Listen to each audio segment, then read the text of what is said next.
Hello दोस्तों, मेरा नाम है मनोज। डिजिटल हिंदी ज्ञान में आपका स्वागत है।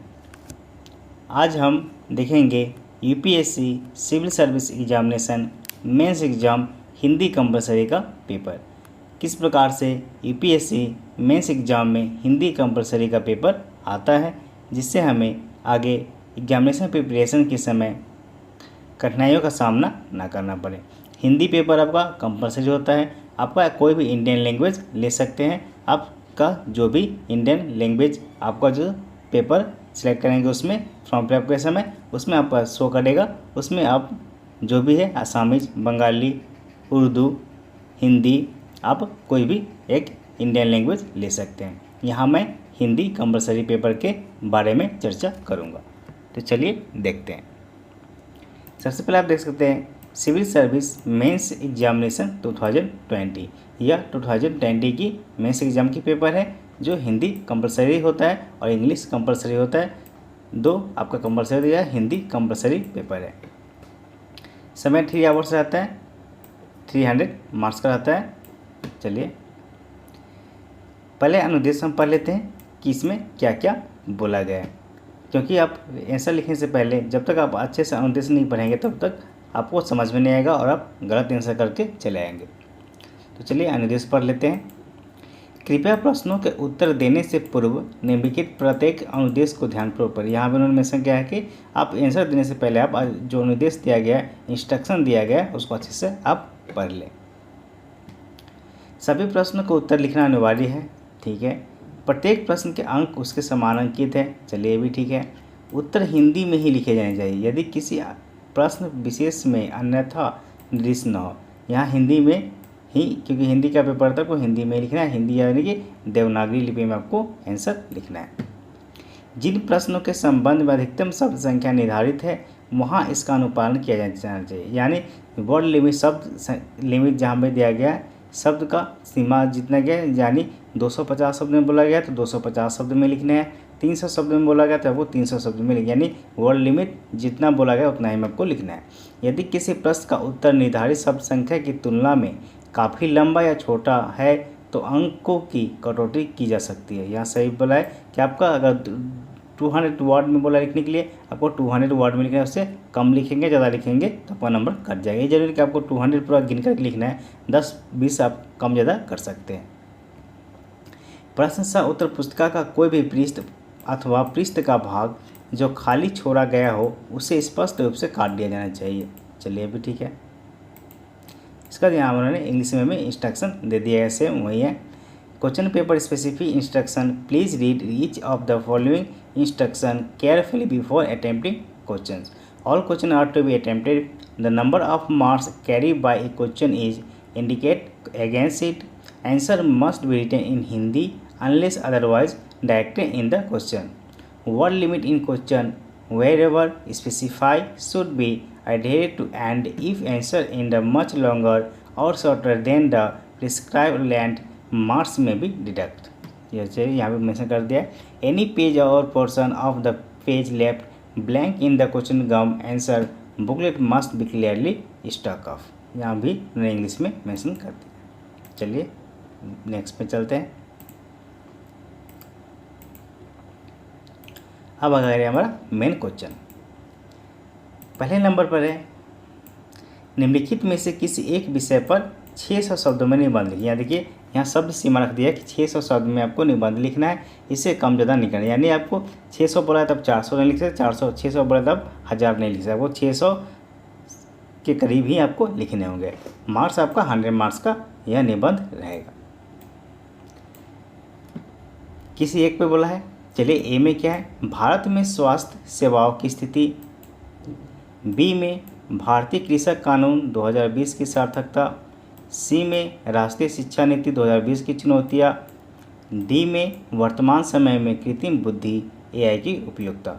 यहाँ चार आपको ऑप्शन दे दिया गया है, option A, B, C, D. आपको चारों में से कोई एक सिलेक्ट करके आपको उसके ऊपर 600 शब्द में निबंध लिखना है। चलिए दूसरे नंबर पर चलते हैं। दूसरे नंबर पर हमारा है गद्यांश यानी कॉम्प्रिहेंशन। निम्नलिखित गद्यांशों को ध्यानपूर्वक पढ़िए और उसके आधार पर नीचे दिए गए प्रश्नों के उत्तर स्पष्ट, सही और संक्षिप्त भाषा में दीजिए। यानी गद्यांश को पढ़ना है, कॉम्प्रिहेंशन को पढ़ना है, आपका जो क्वेश्चन दिया रहेगा उसको आपको आंसर देना है। चलिए मैं ये इसको नहीं पढ़ूँगा क्योंकि काफ़ी ज़्यादा समय लग जाएगा। ये आपका कॉम्प्रिहेंशन दिया रहेगा यानी गद्यांश दिया रहेगा, इसके ऊपर आप बेस्ड यहाँ पर क्वेश्चन दिया हुआ है। चलिए इसको हम आगे कर लेते हैं।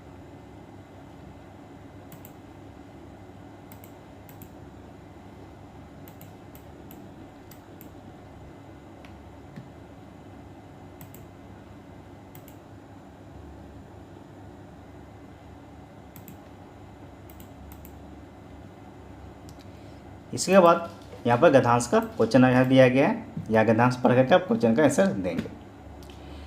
नंबर 3 में है, निम्नलिखित अनुच्छेद का सारांश लगभग 1/3 शब्दों में लिखिए। इसका शीर्षक लिखने की आवश्यकता नहीं है, सारांश अपने शब्दों में ही लिखिए।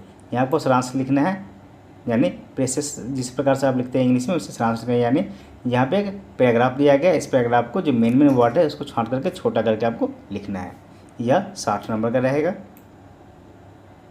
और इसको अपने शब्द में लिखने के लिए यहाँ पर बोला है, जरूर कि आप जैसे जैसे वैसे उतार दे, इसको अपना थोड़ा इसको बना करके आपको लिखना होगा। चलिए नेक्स्ट में चलते हैं।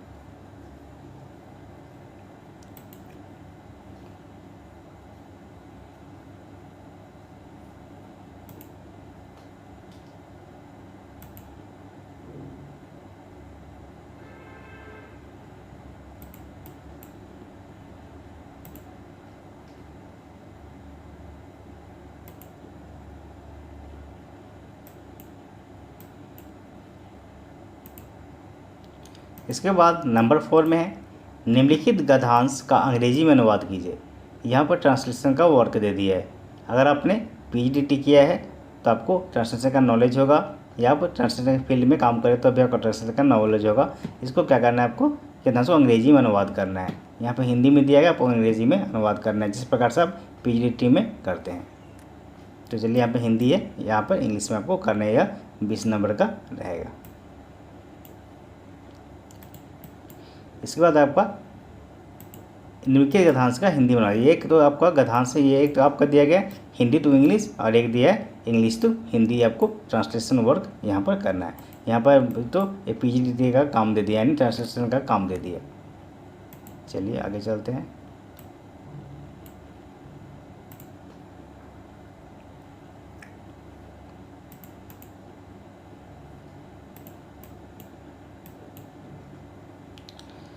नंबर 6 में है, निम्नलिखित मुहावरों का अर्थ स्पष्ट करते हुए उनका वाक्यों में प्रयोग किया। मुहावरा दिया है, अंगूठा दिखाना, आँखों में धूल झोंकना, ईंट का जवाब पत्थर से देना, दांत खट्टे करना, पापड़ बेलना। यह 2-2 नंबर का है, आपको इसका वाक्य में प्रयोग करना है। मुहावरा तो आप बचपन से पढ़ते आ रहे हैं। नंबर बी में है, निम्नलिखित वाक्यों के शुद्ध रूप लिखिए। यानी जो है ये रॉन्ग फॉर्म में है, इसको सही लिखिए। से आप अपना काम करो तो रहेगा, आप अपना काम कीजिए। मेरा भाई अध्यापक है, अगर आप चाहे तो मैं यह कलम आपको दे सकता था। नहीं होता है, दे सकता हूँ होता है। 2 गिलास में दूध लाओ, या आकाश में बादल मंडरा रहा है। यहाँ जो है आपको करेक्शन करके सही करके आपको लिखना होगा। नेक्स्ट में चलते हैं।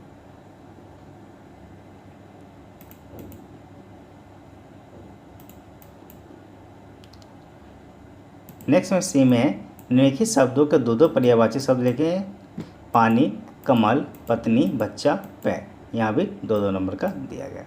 नंबर डी में है, निम्नलिखित युग्मों को इस तरह से वाक्य में प्रयुक्त कीजिए कि उनका अर्थ एवं अंतर स्पष्ट हो जाए। आलम्बन, अविलंब, सबल, संबल, जलद, जलज, मातृ, मात्र, गृह, गृह। यानी का यहाँ में ऋतु संविनार्थक शब्द जिस प्रकार से बनाते थे वैसा ही यहाँ पर है।